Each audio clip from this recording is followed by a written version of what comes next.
Prostate आज सकाळी झालं त्याबद्दल सगळ्यांचे धन्यवाद. मी तर 10 मिनिटं आधीच आलेलो, पण मला ग्रुपवरती कळालं. आता हा जो काही शाळेचा प्रश्न आहे, फी वाढीचा प्रश्न आहे, तर माझा मुलगा हा पहिल्या स्टँडर्ड मध्ये आहे, तर त्याची फी ही 90,000 फी आहे.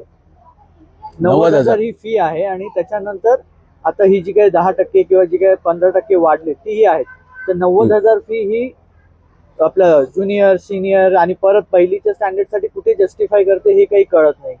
म्हणजे आपण अंगणवाडी मधले शिकलेले, मराठी मीडियम मध्ये शिकलेली मुलं 1,000-2,000 पण त्यावेळी 300-400 रुपये शिक्षण आलं 1 लाख रुपयात होतंय. त्यावेळी आमचं सगळं इंजिनिअरिंग, माझं पोस्ट ग्रॅज्युएशन झालं. तर 90,000 ही फी जस्टिफाय होत नाही आणि झाली पण नाही पाहिजे.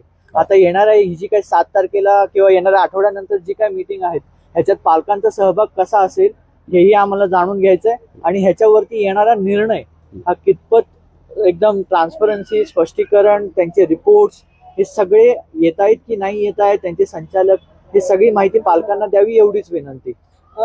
आता शिक्षण अधिकारी मॅडम आल्यानंतर त्यांच्याशी काय चर्चा झाली, त्यांनी काय नाही आत्मे नव्हते. आता पालकांचा असं जसे सगळेजण बाहेर उभे होते, एक्सपेक्टेड होतं की शिक्षण अधिकारी सगळ्यांशी बोलतील किंवा सगळ्यांचे थोडेफार प्रश्न घेतील, पण ते तसं न होता ते एका म्हणजे त्यांच्या पद्धतीने ते त्यांच्या कॅबिनेटमध्ये गेले. ऐका मी माझ्या आयुष्यामध्ये जेव्हा पण कोणताही काम करतो मी सगळं कॅमेरा समोर ओपनच असते. पण या संस्थेमध्ये 5च लोकांना बसायला छोटीशी केबिन होती.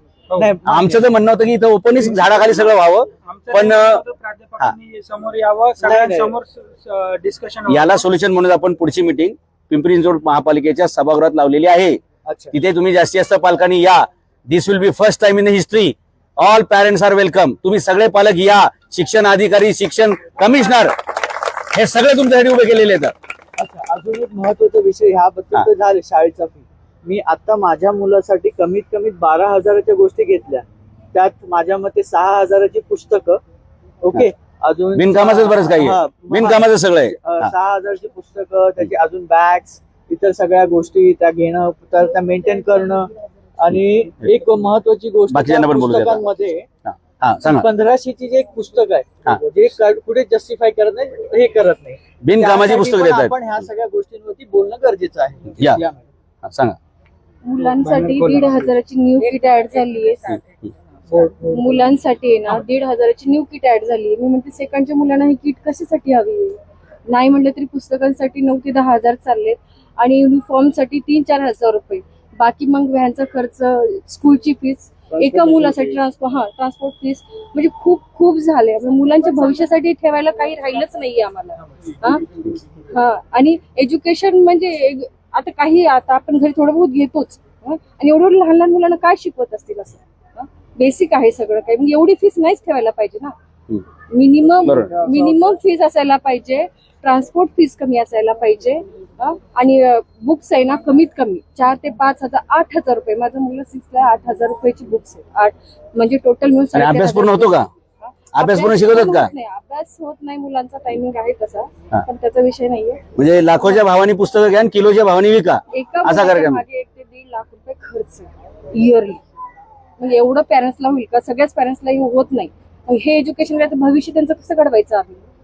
हे जे पालकांसोबत घडते किती वर्षापासून घडते? काय फी वाढी आता 2017-18 पासून चालू आहे. आता त्याआधी तर माहिती नाही, माझा मुलगा 6 वर्ष झाला इथं आहे. पण बुक्स वगैरे तर खूप महाग एवढं मात्र. त्यांच्या शिक्षणात वाढ झाली आहे का? अजिबात नाही. दर्जामध्ये सुमार शिक्षण, बेसुमार फी, असं मी काय सांगतोय. 100% देत आहे असं ते म्हणताय, बट मुलांमध्ये इम्प्रुव्हमेंट 0% आहे. 0% इम्प्रुव्हमेंट आहे मुलांमध्ये.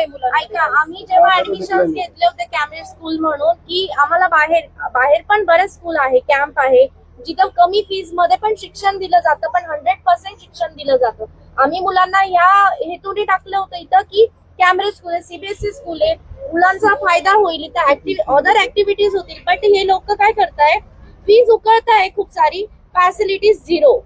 फीज आम्ही 100% भरतोय, ठीक आहे, बट तुम्ही मुलांना इम्प्रुव्हमेंट काय तुमची ते दाखवा आम्हाला. रिझल्ट अजिबात नाहीये मुलांचा, रिझल्ट 0 आहे. यावर शाळा बदलली सुद्धा पर्याय नाही ना.